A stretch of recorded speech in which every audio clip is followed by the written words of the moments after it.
Breaking news చూస్తున్నాం. YCP నేతల నుంచి రక్షించండి అంటూ తిరుపతికి చెందిన శ్రీదేవి అనే మహిళ సీఎం చంద్రబాబును వేడుకున్నారు. తన ఇంటిని బలవంతంగా రాయించుకుని వేరొకరికి అమ్ముకున్నారంటూ సెల్ఫీ వీడియో విడుదల చేశారు ఆమె. వైసీపీ నాయకులు పూమన అభినయ్ రెడ్డి పేరు బయటకు రావడం తిరుపతిలో సంచలనంగా మారింది. తమకు జరిగిన అన్యాయంపై 2021 నుంచి పోరాటం చేస్తున్నట్లు శ్రీదేవి చెప్పారు.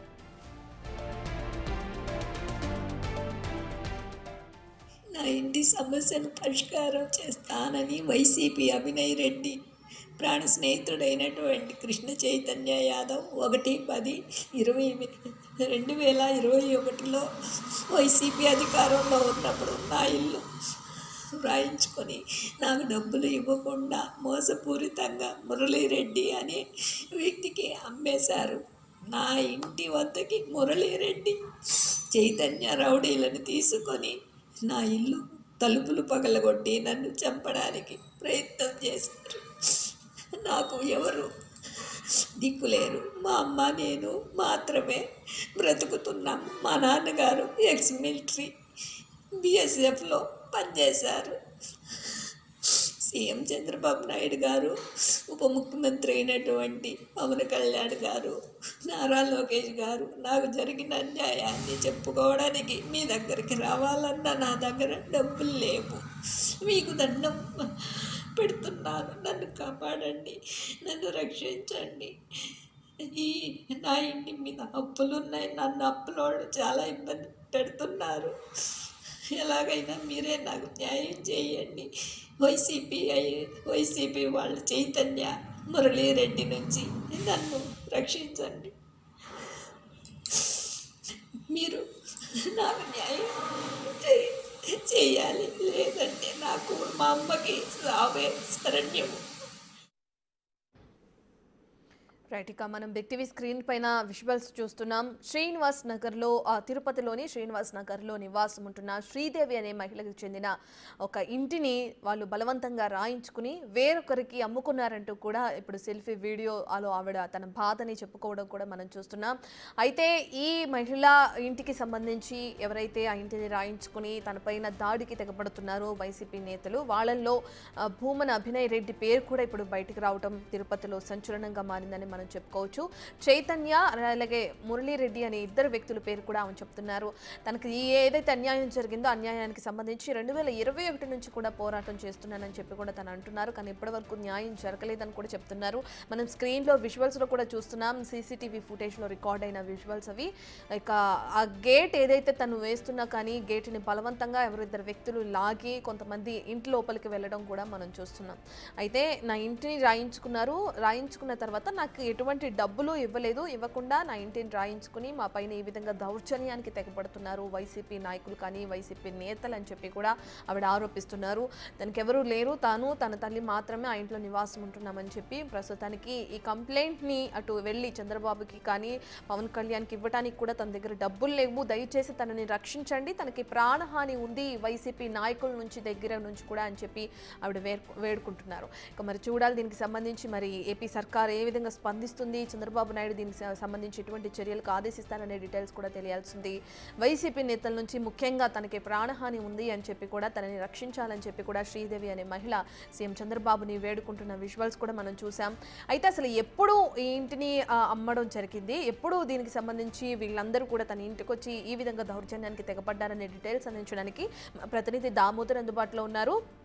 రైట్ దామోదర్, మనం చూస్తున్నాం తను ఒక సెల్ఫీ వీడియో రిలీజ్ చేసింది. అందులో కూడా చెప్తుంది ప్రాణహాని ఉంది వైసీపీ నాయకుల నుంచి అని కూడా చెప్తుంది. అభినయ్ రెడ్డి పేరు కూడా ఇప్పుడు బయటకు వస్తుంది తెరపైకి. తానే ఇదంతా చేయించారు అనుకోవచ్చా? అసలు అతని పేరు ఎందుకు బయటకు వచ్చింది? ఎవరి నుంచి ప్రాణహాని ఉందని చెప్పి ఆ శ్రీదేవి అనే మహిళ ఆరోపించడం జరుగుతుంది. డీటెయిల్స్ ఏ విధంగా ఉన్నాయి? రత్న, తిరుపతిలోని శ్రీనివాసపురంలో నివాసం ఉంటున్న శ్రీదేవికి తన కుమార్తెల మధ్య ఆస్తి వివాదం గత 2018 నుంచి ఇప్పటి వరకు కొనసాగుతుంది. అమెరికాలో ఉన్న చిన్న కూతురు ఇంటి పేరుతో ఈ స్థలం ఉంది. కాకపోతే జీపీ మాత్రం ఈ ఇంటి నిర్మాణానికి అవసరమైన జీపీ మాత్రం శ్రీదేవి పేరుతో ఆ చిన్న కుమార్తె రాయించింది. ఈ నేపథ్యంలో వివాదం కొనసాగుతున్న నేపథ్యంలో ఏదైతే చిన్న కుమార్తె వియ్యంకులు ఈ ఇంటిని ఖాళీ చేయించాలని ప్రయత్నించారో ఆ నేపథ్యంలో ఈ విషయం మీద కోర్టులో గొడవలు కొనసాగుతున్న నేపథ్యంలో ఏదైతే ఒంటరి మహిళలను టార్గెట్ చేసిన వైసీపీ నాయకులు ఈమె ఆస్తి వివాదంలో ఉందని తెలుసుకొని ఈమె దగ్గరికి వచ్చి మేము న్యాయ పరిష్కారం చేస్తాము, నీ ఇల్లు నీకు డబ్బులు వచ్చే విధంగా చేస్తామంటూ చెప్పి ఈమెతో ఏదైతే అవినయ్ రెడ్డికి అత్యంత సన్నిహితుడిగా ఉండే కృష్ణ చైతన్య యాదవ్ అనే వ్యక్తి తన అనుచరుడైన ప్రదీప్ చేత జీపీ రాయించుకున్నాడు 2021లో. ఆ తర్వాత ఈ ఇంటిని స్థానికంగా ఉన్న వైసీపీ నాయకుడు ఏదైతే అమెరికన్ బార్ యజమాని అయిన మురళీరెడ్డికి 3 కోట్ల రూపాయలకు అమ్మివేశారు. అయితే ఈ నేపథ్యంలో 1,70,00,000 రూపాయలు ఏదైతే ఆమె కుమార్తె అమెరికాలో ఉన్న ఆమె కుమార్తెకు పంపించామని చెప్తున్నారో, అయితే ఈ విషయంలో పూర్తి స్థాయిలో ఆమె కుమార్తెకు డబ్బులు పంపారా లేదా అన్న విషయం తెలియదు. కానీ ఏదైతే శ్రీదేవి ఈ ఇంటి నిర్మాణానికి సంబంధించి ఆమె తన సొంత ఆస్తులన్నీ అమ్మి ఇంటిని కట్టుకుంది. ఈ నేపథ్యంలో ఆమె 3 రోజుల క్రితం గతంలో చాలాసార్లు ఆమె మీద దాడి చేయడానికి ప్రయత్నించారు. అదే సమయంలో ఆమె మీద గొడవలు కూడా జరిగాయి. ప్రస్తుతం శ్రీదేవి కూడా మనతో ఉన్నారు. ఆమెతో మాట్లాడే ప్రయత్నం చేద్దాము. అసలు ఎందుకు ఎప్పుడు గొడవ జరిగింది అన్న విషయాన్ని ఆమెను అడిగి తెలుసుకుందాం. డబ్బులు ఇవ్వాల్సిన విషయం కూడా చెప్పండి. ఒక్క నిమిషం అన్నయ్య గారు చెప్పండి, లైన్లో ఉన్నారు సార్. శ్రీదేవి గారు మనతో ఉన్నారు. అమ్మా, ఎప్పుడు మీరు ఈ ఇష్యూ స్టార్ట్ అయింది? ఈ వైసీపీ నాయకులు మిమ్మల్ని ఎప్పుడు వచ్చి కలిశారు? 2021 సార్, 21/10/2021లో నా దగ్గర రాయించుకున్నారు సార్. అంటే మీరు వెళ్ళి అప్రోచ్ అయ్యారా, వాళ్ళే మీ దగ్గరికి వచ్చారు? వాళ్ళే వచ్చారు సార్. నా కుటుంబంలో ఉన్న గొడవలు ఆసరాగా తీసుకొని నా ఇంటికి వచ్చి మేము పరిష్కారం చేస్తాం, మేము చెప్పిన వాళ్ళకి రాసి పెడితే మేము నీకు డబ్బులు ఇస్తాం అని చెప్పి రాయించుకున్నారు సార్. మీరు జీపీ రాయించిన తర్వాత ఎన్ని రోజులకు అమ్మారు ఈ ఇంటిని? జీపీ ఎప్పుడో అయిపోయింది సార్. తర్వాత ఆమెకు పెళ్ళి అయింది కూడా. కాదు, మీరు ఏదైతే ఇతనికి రాయించారు కదా ఆస్తి, కృష్ణ చైతన్య 21 రాయించాను సార్. 2023లో అమ్మినారు సార్ వాళ్ళు.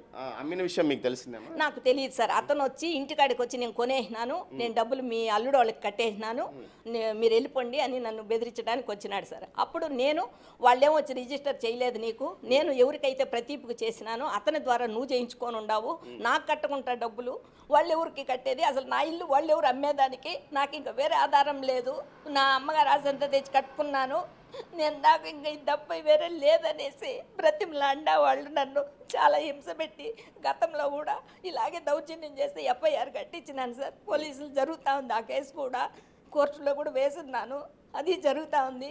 ఇంతలో వీళ్ళు రిజిస్ట్రేషన్ ఎక్కడ క్యాన్సిల్ చేయించేస్తానోనని ఇలా దౌర్జన్యాలు చేస్తూ నా ఇంటి మీదకి వచ్చి నన్ను భయభ్రాంతులకు గురి చేసి చంపేస్తామని బెదిరిస్తున్నారు సార్. నాకు వాళ్ళ ద్వారా ప్రాణహాని ఉంది, దయచేసి నాకు ప్రాణరక్షణ కల్పించండి. మీరు కేసు పెట్టారు కదా, వాళ్ళ మీద వాళ్ళు ఏమైనా అరెస్ట్ చేశారా? ఇంకా ఏం తీసుకోలేదు సార్. ఎఫ్ఐఆర్ కడుతున్నామంటూ ఇంకా ఎంక్వైరీలోనే ఉన్నారు సార్ వాళ్ళు. 3 రోజుల క్రితం జరిగింది గొడవ, 3 రోజుల నుంచి ఎఫ్ఐఆర్ కడుతున్నాను. అవును సార్, 31 జరిగింది సార్. కడుతున్నాము, ఇంకా మాకు అవి ఎవిడెన్స్లు కావాలి, ఇవి కావాలి అంటూ ప్రయత్నాలు చేస్తూనే ఉన్నారు సార్. అంటే మీరు ఎవిడెన్స్లు ఇచ్చారు కదా, సీసీ ఫుటేజ్ కానీ దాడి చేసిన వాళ్ళు వచ్చిన విజువల్స్ కానీ మీరు ఇచ్చారు కదా? ఇచ్చాను సార్, ఇచ్చినాము, కేసు కడుతున్నాము, చేస్తాము అని అంటున్నారు సార్. ఇప్పుడు మీ కూతురుకు మీ మధ్య గొడవలో అప్పటికే ఒకసారి మీరు కోర్టులో ఉన్న ఆస్తిని ఎలా కొనుగోలు చేశారని? అవన్నీ ఏమి అడగలేదు సార్. నాకు జీపీఏ రైట్ ఉండింది, నాకు ఇంటి మీద అప్పులు ఉన్నాయి, అప్పులు కట్టేసి ఇల్లు తీసుకోమని నా కూతురికి అల్లుడికి చెప్పినాను. వాళ్ళు నాకు అప్పుకి సంబంధం లేదు, ఇల్లు మాత్రం మాది, నువ్వు వెళ్ళిపో అన్నారు. అందుమూలంగా ఇంకా ఈ విధంగా నేను చేయాల్సి వచ్చింది సార్. అమ్మేసి ఇవ్వవలసిన వాళ్ళకి ఇచ్చేయాలి, నా బతుకు జీవనం కూడా చూసుకోవాలనే ఉద్దేశంతో మాట్లాడుతుంటే వాళ్ళు వచ్చి మేము చేస్తామని నా దగ్గర రాయించుకున్నారు. ఇప్పుడు 1,70,00,000 మీ కూతురుకు పంపించామని ఒక ప్రచారం చేస్తున్నారు. అంటే ఏ విధంగా ఆమెకు పంపించారు? అమెరికాలో ఉన్న ఆమెకి ఇచ్చారా, లేకపోతే ఇక్కడ వాళ్ళు అసలు పంపకనే ఈ విధంగా రాయించుకున్నారా దౌర్జన్యం? నాకైతే తెలియదు సార్. అది చెప్పినారు, నాకు ఎవిడెన్స్ చూపించమన్నాము. బ్యాంక్ స్టేట్మెంట్లు కానీ ఏమీ తెచ్చి చూపించలేదు సార్. మధ్యవర్తుల ద్వారా ప్రయత్నం చేశాను, వాళ్ళకి పంపించినామంటున్నారు. ఏ రకంగా ఇచ్చినారు చూపించండి అంటే రికార్డ్ అయితే చూపించలేదు సార్. వాళ్ళు ఇచ్చినామనే చెప్తున్నారు. ఈ కృష్ణ చైతన్య యాదవ్ కానీ ప్రదీప్ కానీ ఎన్నిసార్లు వచ్చారమ్మా మీ దగ్గరికి? అంటే మీరు చాలా సార్లు వచ్చినారు సార్. చాలా సార్లు వచ్చి నాకు ఒక 30 లక్షలు ఇచ్చి అక్క తిరిగి నీ ఇల్లు నీకు రిజిస్టర్ చేసేస్తామని కూడా కృష్ణ చైతన్య చెప్పడం జరిగింది.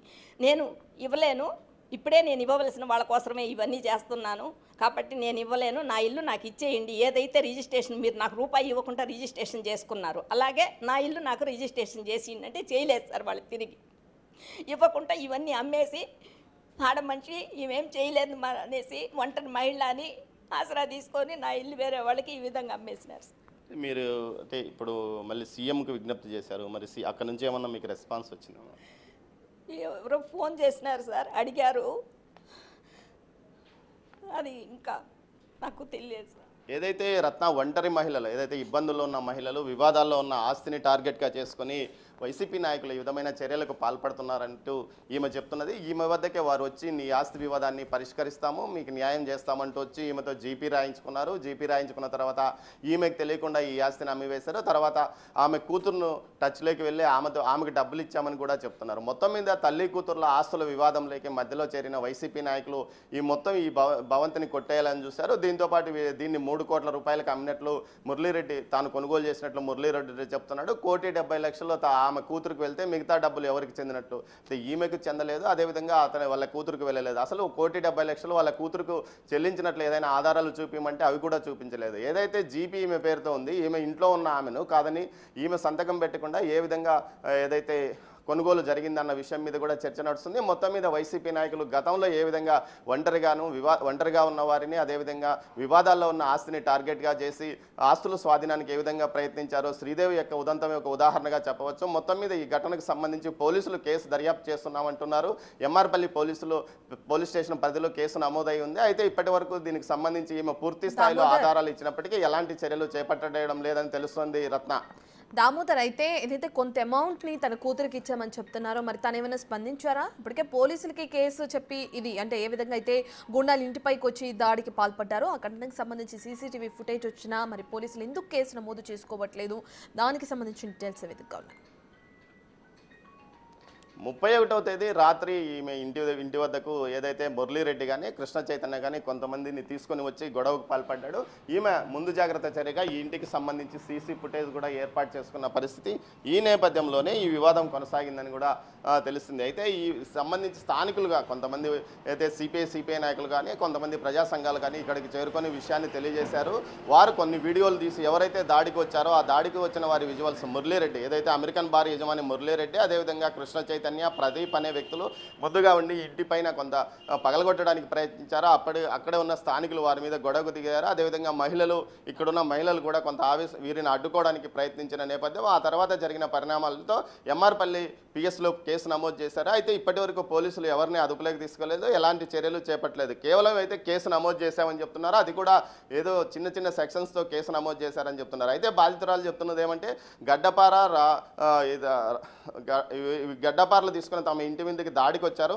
మారణాయుధాలతో తనను తల పగలగొట్టడానికి ప్రయత్నించిన సందర్భంలో స్థానికులు అడ్డుకోవడం వల్ల తాను బతికి బయట కట్టాను. ఈ నేపథ్యంలో తనకు న్యాయం చేయడానికి ప్రయత్నించాలి, కేసు నమోదు చేయకుండా ఈ విధంగా చేయడం అన్యాయం అంటున్నారు. ఈ పరిస్థితిలో తాను సీఎంకు తెలిసే విధంగా ఒక పోస్ట్ సెల్ఫీ వీడియో సోషల్ మీడియాలో పెట్టడం జరిగింది. ఈ నేపథ్యంలోనే ఆ పోస్టుకు సంబంధించి ఏదైతే తాను పెట్టిన సోషల్ మీడియాకి స్పందన వచ్చింది. సీఎంఓ నుంచి ఒక ఫోన్ కూడా వచ్చిందని చెప్తున్నారు. దీనికి సంబంధించి పోలీసులకు ఎలాంటి ఆదేశాలు సీఎంఓ నుంచి వచ్చాయో చూడాలి. మొత్తం మీద అయితే ఇలాంటి బాధిత మహిళలను, ఏదైతే ఒంటరి మహిళలను, బాధితులను, వివాదాల్లో ఉన్న ఆస్తుల వివరాలను కనుక్కొని వారిని టార్గెట్గా చేసి ఈ విధంగా వారి ఆస్తులను దోపిడీ చేయడానికి ప్రయత్నం జరిగిందని కూడా ఈమె చెప్తున్నారు. మొత్తం మీద ఈ ఘటనకు సంబంధించి పోలీసులు ఏ విధంగా రెస్పాన్స్ అవుతారో వేచి చూడాలి Ratna. Right, thank you Damodar. మనం చూస్తున్నాం, ఒంటరి మహిళలే టార్గెట్గా ఏపీలోని తిరుపతిలో వైసీపీ నేతలు రెచ్చిపోయారు. ఇక తిరుపతికి చెందిన శ్రీనగర్ కాలనీలో నివాసం ఉంటున్న శ్రీదేవి అనే మహిళకి సంబంధించి ఏదైతే ఒక ఇల్లుందో దాన్ని బలవంతంగా వేరే వ్యక్తులు రాయించుకుని వేరే వాళ్ళకి అమ్ముకుంటున్నారు, రిజిస్ట్రేషన్ చేయించుకుంటున్నారు అని చెప్పి కూడా మహిళ ఆరోపిస్తుంది. దీనికి సంబంధించి మురళీరెడ్డి, కృష్ణ చైతన్య అనే వైసీపీ నేతలు కూడా వాళ్ళ హస్తం ఉంది, వాళ్ళు ఇదంతా చేపిస్తున్నారని చెప్పి కూడా మహిళ ఆరోపిస్తుంది. ఇంటి మీదకి గూండాలను తీసుకొచ్చి తనపై దాడి చేస్తున్నారు, ఒంటరి మహిళనే టార్గెట్గా ఈ విధంగా తనని చిత్రహింసలు పాలు చేస్తున్నారని చెప్పి కూడా మహిళ ఆరోపిస్తుంది. మనం ఇందాకే చూసాం, ఆ మహిళ రిలీజ్ చేసిన ఒక సెల్ఫీ వీడియోని కూడా వైసీపీ నేతల నుంచి తనకి ప్రాణహాని ఉందని చెప్పి తనని రక్షించాలని చెప్పి కూడా ఏపీ సీఎం చంద్రబాబు నాయుడుకి కూడా తను ఈ సెల్ఫీ వీడియోలో వేడుకున్నారు. ఇక దీని వెనుక వైసీపీ నాయకులు భూమన అభినయ్ రెడ్డి పేరు కూడా ఇప్పుడు బయటికి రావడం తిరుపతిలో సంచలనంగా మారింది. ఇంటి సమస్యను పరిష్కారం చేస్తానని వైసీపీ అభినయ్ రెడ్డి ప్రాణ స్నేహితుడైనటువంటి కృష్ణ చైతన్య యాదవ్ 1/10/2021లో వైసీపీ అధికారంలో ఉన్నప్పుడు నా ఇల్లు వ్రాయించుకొని నాకు డబ్బులు ఇవ్వకుండా మోసపూరితంగా మురళీరెడ్డి అనే వ్యక్తికి అమ్మేశారు. నా ఇంటి వద్దకి మురళీరెడ్డి చైతన్య రౌడీలను తీసుకొని నా ఇల్లు తలుపులు పగలగొట్టి నన్ను చంపడానికి ప్రయత్నం చేశారు.